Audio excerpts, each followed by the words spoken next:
Good afternoon, everyone. Welcome to our KASB update for Wednesday, February 20. I keep looking forth, I guess. Long, busy week. I'm going to jump right in, and my colleagues can add anything that I may be forgetting. I was frankly somewhat surprised with dawn's early light, or before that today, when I looked at the calendar and realized that a bill introduced yesterday had a hearing today. It is Senate Bill 273 regarding the state's emergency management law. I'm sure you remember early in the session, we were talking about some items that were to be kind of a short-term bridge until a permanent act was found. That's what this is represented to be, and there are several sections that deal with schools. We're going to post kind of a story and a link to the bill, but the bottom line is really this. Under this bill, in a public health disaster emergency like a pandemic, no one could tell schools what to do, is the simplest way to put it. Governor couldn't issue orders, state board couldn't issue orders, counties couldn't tell you anything affecting school operations, policy, order, action, anything like that would be entirely up to the local school board, local control. However, the bill also provides that any employee, student, or parent who is aggrieved by a board decision in this area may request a hearing before the board. Board must grant that within 72 hours, have the hearing, render a decision, and then the party could appeal that to the district court, which also must have an expedited hearing. Obviously, this is not conceptually different than a lot of times when boards have hearings that can then be appealed in employment decisions or student decisions. What we're going to say in testimony tomorrow is just to point out we think they need to be careful about the fact that there could be a lot more grievances in a short period of time that may cancel each other out. So whatever action you're likely to take that someone feels aggrieved by, someone else would feel aggrieved by a different action. We suggest that may be problematic, and that's something we think the legislature is going to have to look at. Hopefully there won't be a pandemic for another 100 years, but we certainly can't count on that. This bill is moving extremely fast. It will continue the hearing tomorrow. They plan to start working on it, hope to finish it by Friday. Also today, the House Judiciary Committee started hearings on a bill introduced yesterday, 2416, which also amends the KEMA law, but in much less dramatic ways, because I'm only telling you about the school parts. There's a number of other provisions. The House bill does not have any of that language regarding local school boards, but it does say that a governor cannot order that private schools be closed. Currently, state law gives her the authority to do that as long as it is approved by the state board. One other kind of COVID-related issue. Also tomorrow, the Senate Commerce Committee is having a hearing on Senate Bill 213, which would say that no employer, this is not limited to schools, could make an adverse employment decision based on vaccination choices of their employees. The short answer is you can't require someone to get vaccinated.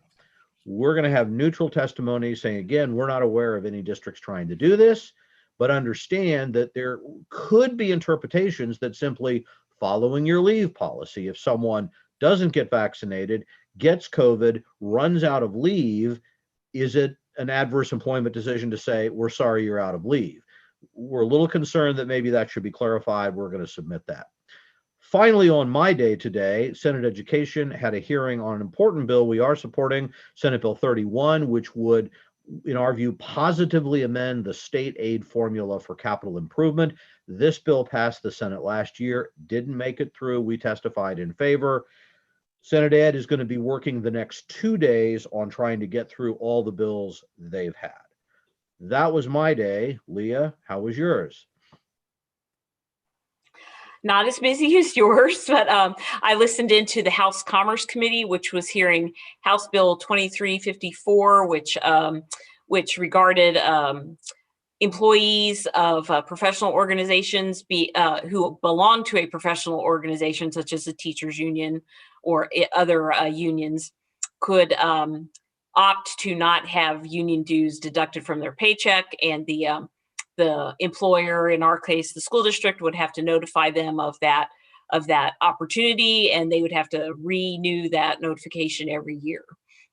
The bill was brought by proponents who tend to be more sort of free market oriented, sort of economically oriented groups. They said that this bill was necessary to comply with the Supreme Court decision in the Janus case, the federal Supreme Court a couple of years ago, about union dues and folks not being forced to pay union dues because of some concerns about political activities that unions also engage in. The opponents argued that the union opponents argued that this bill is really not needed because Kansas is considered a right to work state and no one is required to join a union in the first place. We opposed the bill because we agreed in 2015 with some of our other education group colleagues to support the Professional Negotiations Act as it was amended by the state legislature. I will defer to Mark on maybe some more of the details on that, but we have not heard any direction from our members that we need to make any changes to the Professional Negotiations Act. And as a result of that, we are opposing that bill. We feel it's just really not needed, and there's been no direction from our members that we need to wade into this debate.